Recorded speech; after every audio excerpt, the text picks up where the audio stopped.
Hello guys, হরে কৃষ্ণা। আজকে তোমাদের মাঝে আমি সুন্দর একটা রেসিপি নিয়ে হাজির হয়েছি। আজকে একাদশী তিথি, আর এই একাদশী তিথিতে মন জুড়ানো একটা রেসিপি, সাবুদানার ফালুদা বা সাবুদানার ডেজার্ট বলতে পারো। এই রেসিপিটি কিন্তু গরমের সময় কিন্তু খেতে ভীষণ ভালো লাগে, মন এবং হৃদয়কে একদম শান্ত করে দেয়। বন্ধুরা, চলো আমরা রেসিপিটা দেখে নেই আমি কিভাবে এই সাবুদানার রেসিপিটা তৈরি করেছি।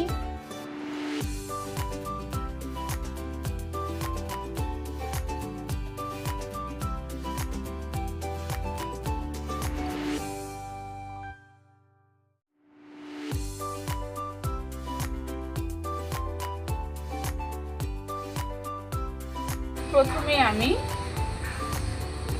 1 কেজি গরুর দুধ নিয়েছি। খুব ভালো করে জাল দিয়ে নিতে হবে, আর আমি তোমাদের সম্পূর্ণ প্রসেসিংটা দেখিয়ে দিব কিভাবে আমি সাবুদানার এই রেসিপিটি তৈরি করছি। আর আমি এখানে সাবুদানা ভিজিয়ে রেখেছি। তোমরা যত সময় ভিজিয়ে রাখবে ততই কিন্তু রান্না করতে খুব কম সময় লাগবে। ফিরে আসছি বলক ওঠার পর। দেখতে পাচ্ছ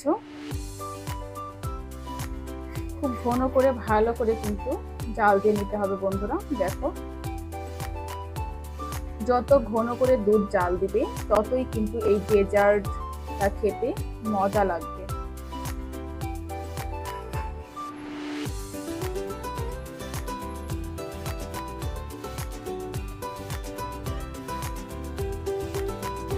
দেখো কতটা ঘন হয়ে গেছে, বুঝতেই পারছো। দেখো, এবার আমি সাবুদানাগুলো দিয়ে দিই। সাবুদানাগুলো দেওয়া হয়ে গেছে। দেখো বন্ধুরা, এখন সাবুদানা দেওয়ার পরে অনবরত কিন্তু নাড়তে থাকতে হবে যাতে তলায় লেগে না যায়। এই রান্নাটা কিন্তু খুব সাবধানে করতে হবে।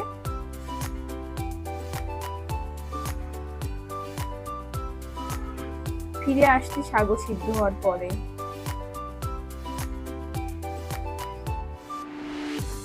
দেখতে পাচ্ছ সাবুদানাটা কিন্তু মোটামুটি সিদ্ধ হয়ে গেছে।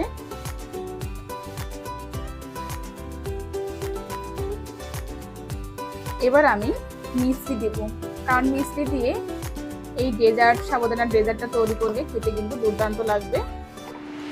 তোমরা মিষ্টিটা তোমাদের স্বাদ অনুযায়ী দেবে। মিষ্টি দেওয়ার পরে অনবরত নাড়তে থাকতে হবে।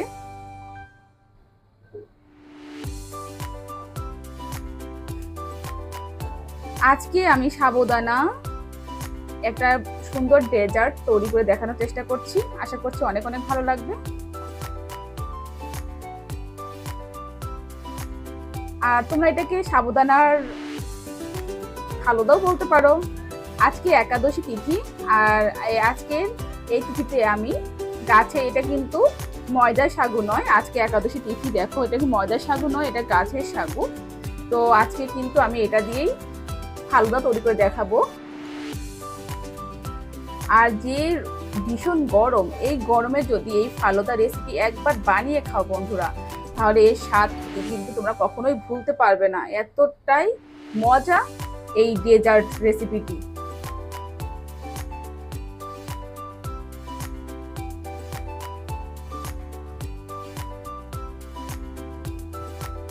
মিশ্রি দেওয়ার কারণে কিন্তু অনেকটাই জল ছাড়বে, সেক্ষেত্রে কিন্তু আর একটু বেশি সময় ধরে জাল করে নিতে হবে বন্ধুরা।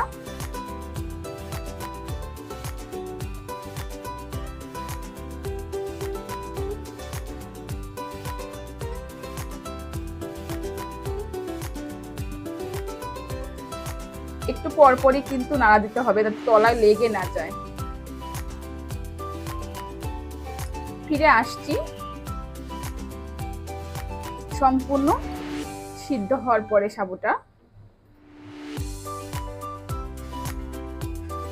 সাবু কিন্তু অনেক সিদ্ধ হয়ে গেছে, তারপর আরেকটু সিদ্ধ করতে হবে। দেখো বন্ধুরা, আরেকটু সিদ্ধ করতে হবে। দেখো সিদ্ধ হয়ে গেছে, আর একটু সিদ্ধ করে নিতে হবে।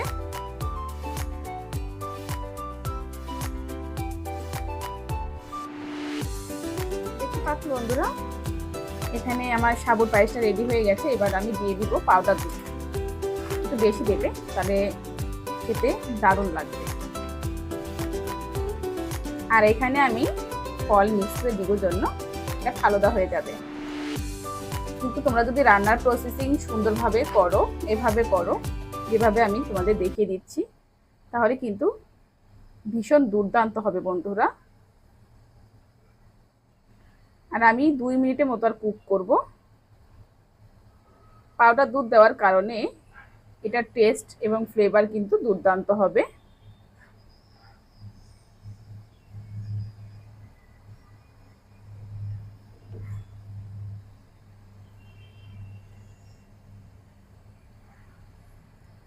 আমি তোমাদের খুব সহজভাবে এই রেসিপিটি দেখানোর চেষ্টা করলাম।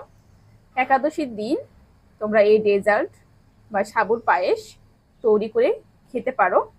আর তোমরা যদি ফল মিক্স না করো, এভাবে সাবুর পায়েস রান্না করে খেতে পারো।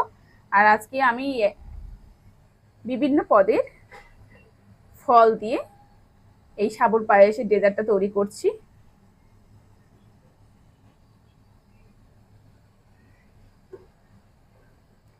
আমার হয়ে গেছে, এবার আমি গ্যাসটা অফ করে দিব। দেখতে পাচ্ছ বন্ধুরা কতটা ঘন হয়েছে, দেখো।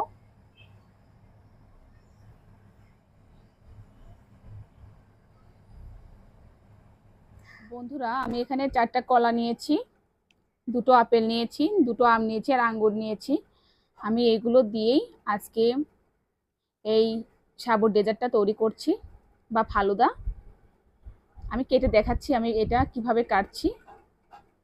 দেখো বন্ধুরা আমি ফলগুলো কেটে নিয়েছি।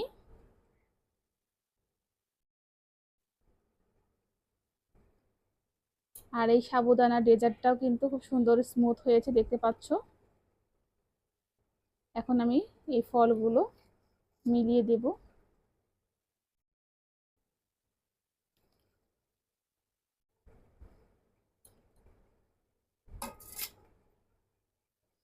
এবং ভালো করে মিশিয়ে দেব। তারপরে উপর নিচ করে দিতে হবে।